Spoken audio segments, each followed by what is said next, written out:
Greetings, my friends. Welcome to my show. This is Dr. Jaime, and today I will share with you an overview of Epidermolysis bullosa. It is a group of rare diseases that cause the skin to be fragile and to blister easily. Tears, sores, and blisters in the skin happen when something rubs or bumps the skin. They can appear anywhere on the body. In severe cases, blisters may also develop inside the body, such as in the mouth, esophagus, stomach, intestines, upper airway, bladder, and genitals. Most people who have Epidermolysis bullosa inherit a mutated gene from their parents. The gene mutation changes how the body makes proteins that help the skin bind together and remain strong. If you have Epidermolysis bullosa, one of these proteins does not form correctly. The layers of the skin do not bind normally, making it easy for the skin to tear and blister.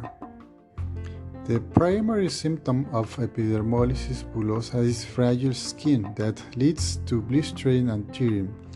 The symptoms of the disease usually begin at birth or during infancy and range from mild to severe.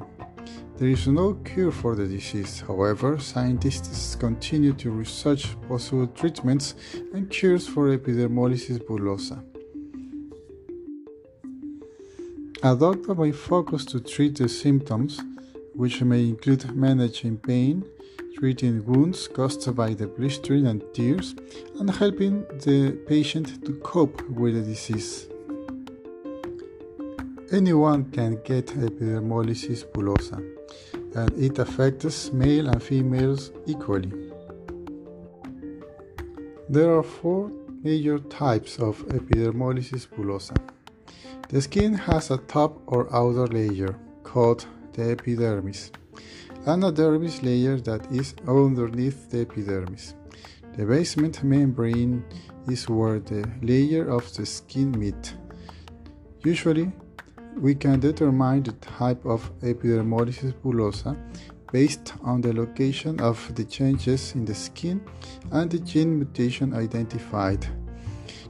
We can say that the first of these types is Epidermolysis bullosa simplex, and it happens when blisters occur in the lower part of the epidermis.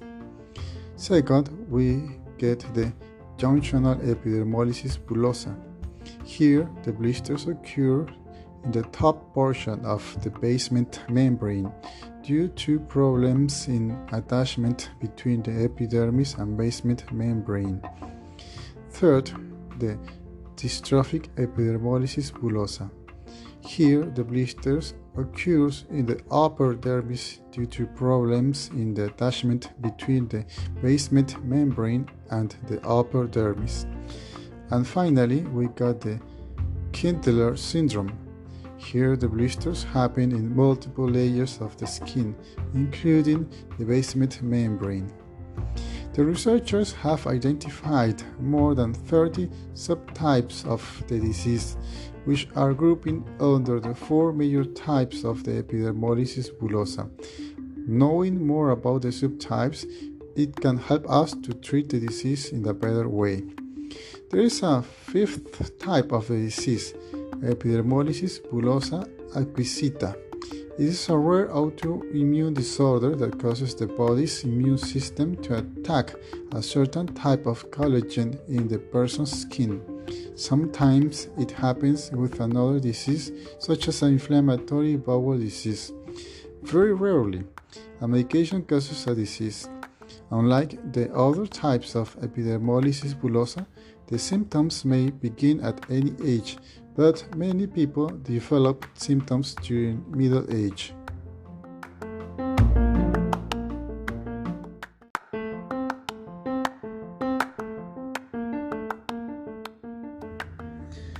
And talking about the symptoms of Epidermolysis bullosa, they vary depending on the type you have.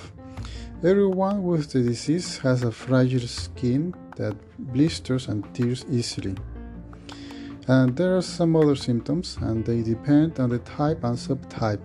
For example, those who have Epidermolysis bullosa simplex is the most common form of the disease. People who have a mild subtype develop blisters on the palms of the hands and soles of the feet. In other, more severe subtypes, the blisters occur over the entire body. Depending on the subtype of the disease, you can show things like thickened skin on the palms of the hands and soles of the feet, rough, thickened, or absent fingernails or toenails, blisters inside the mouth, and changes in the pigmentation of the skin. And about those with the junctional epidermolysis bullosa, they need to remember that it is usually severe. People who have the most serious form can have open blisters on the face, trunk, legs, which may become infected or cause severe dehydration due to fluid loss. The blisters also can develop in the mouth, esophagus, upper airways, stomach, intestines, urinary systems, and genitals. There are some other symptoms, yes, like rough and thickened or absent fingernails or toenails, thin appearance to the skin, blisters on the scalp or loss of the hair with scarring. Also, we can see malnutrition resulting from poor intake of calories and vitamins due to blisterings in the mouth and gastrointestinal tract. As also, we can see anemia and a slow overall growth and poorly formed tooth. In the case of those with dystrophic epidermolysis bullosa, it has slightly different symptoms depending upon whether the disease is dominant or recessive. However, most people have the recessive subtype. In the recessive subtypes, we can find symptoms that vary from mild to severe, like blisters that usually appear over large areas of the body. In some milder cases of the disease, the blisters may only appear on feet, elbows, and knees. It can present also a loss of nails or rough or thick nails. The skin scarring, which may cause the skin to be thick or thin. Also, you can find hemilia, which are small white bumps on the skin, itching, anemia, and slow overall growth. The severe forms of the recessive subtypes may lead to eye damage, tooth loss, blistering inside the mouth and gastrointestinal tract, and fusing together of the finger or toes. There is also a high risk of developing skin cancer. This cancer tends to grow and spread faster in people with epidermolysis bullosa than in those without the disease.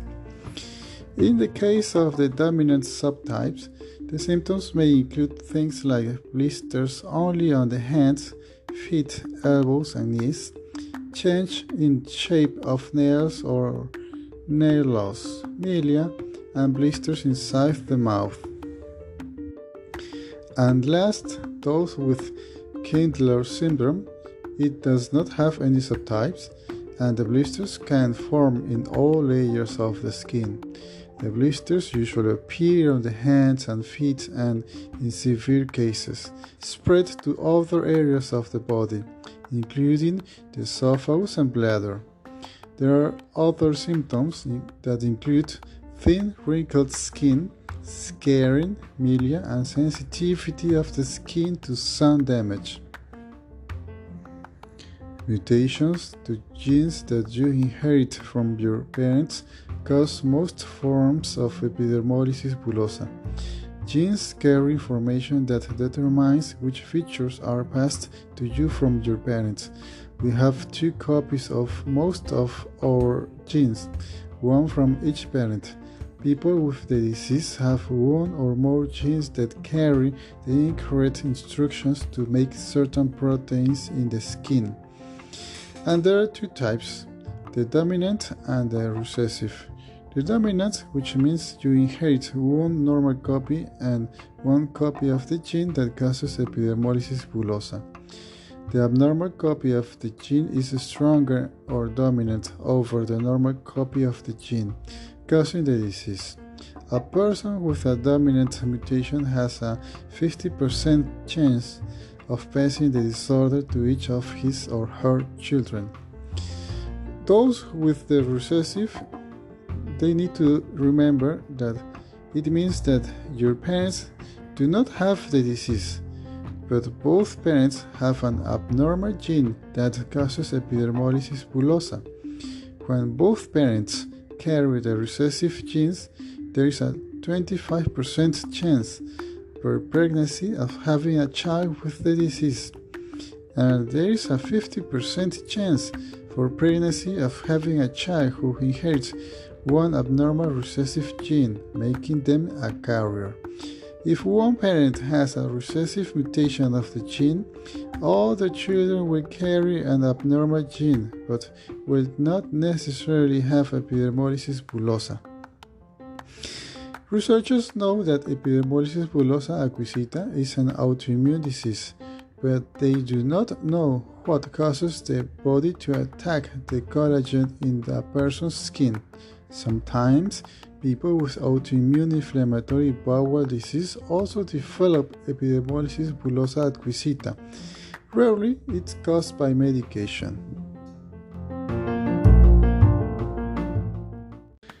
The diagnosis of epidermolysis bullosa is done by asking you about your family and medical history. Remember, most types of epidermolysis bullosa are inherited.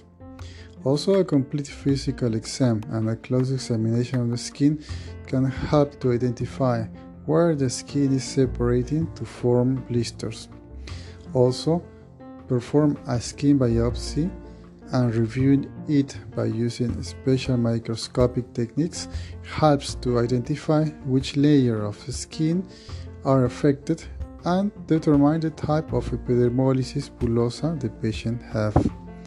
And ordering a genetic testing is a way to help to identify specifically which gene mutation the patient has, and also helps to diagnose the type and subtype of the disease.